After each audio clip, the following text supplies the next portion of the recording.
Hi, students. My name is Elizabeth Hopkins, and I'm a pilgrim, and I traveled to the New World. Men, women, and children came with me. We crammed ourselves on a little ship called the Mayflower.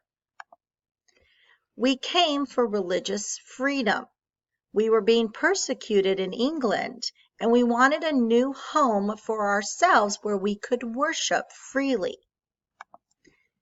We established a colony called Plymouth in 1620.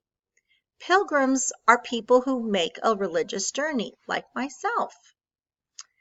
Other people were on the ship called separatists. They were people who wanted to just separate from the Church of England. Other people on the ship were called Puritans. These are people who wanted to purify or cleanse or reform the Church of England. Before we got off of the ship, we agreed to stick together and create an agreement. Our agreement was called a compact. We named it the Mayflower Compact. We agreed to stick together and create a government, eventually with laws and rules that would govern our new settlement.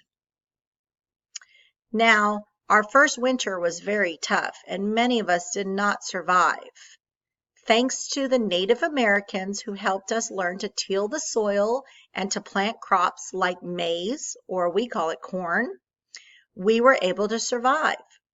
To commemorate that first year of survival and our friendship with the natives, Abraham Lincoln in 1863 made Thanksgiving a national holiday.